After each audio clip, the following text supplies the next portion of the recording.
India TV 9 news Maharashtra. Hodgi रोडवरील 50 एकरात IT park उभारले जाणार आहे। त्यासाठी जलसंपदा विभागाची जागा विनामूल्य घेण्याचा निर्णय उद्योग विभागाने घेतला आहे।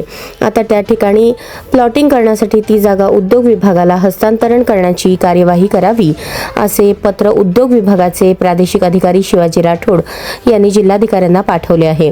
सोलापूर शहर जिल्ह्यात अभियांत्रिकीची 15 महाविद्यालये असून त्यातून दरवर्षी साधारणतः 6,500 अभियंते शिक्षण पूर्ण करतात। शिक्षण पूर्ण केल्यानंतर त्यांना अपेक्षित अशी नोकरी रोजगार सोलापुरात उपलब्ध होत नसल्याने दरवर्षी अंदाजे 4,500-5,000 अभियंते पुणे, मुंबई, नाशिक, हैदराबाद, बंगळुरू येथे नोकरीसाठी जातात। पण सोलापुरात उभारल्या जाणाऱ्या IT पार्कमुळे अभियंत्यांचे स्थलांतर कायमचे थांबणार आहे। या पार्श्वभूमीवर पालकमंत्री जयकुमार गोरे, आमदार देवेंद्र कोठे, सचिन कल्याण शेट्टींसह सगळे आमदार प्रयत्नशील आहेत।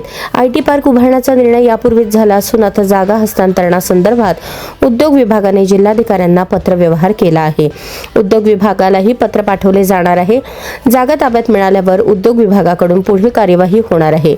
अंदाजे पुढील 20 ते 22 महिन्यात IT पार्क उभारेल असे अधिकाऱ्यांनी सांगितले।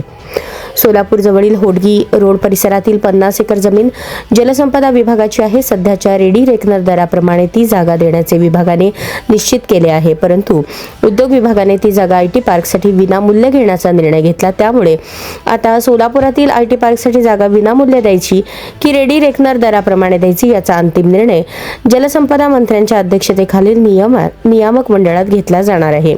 मुख्यमंत्री फडणवीस यांनीच यात पूर्वीपासून लक्ष घातल्याने विनामूल्य जागा मिळेल असा विश्वास वरिष्ठ अधिकाऱ्यांनी व्यक्त केला।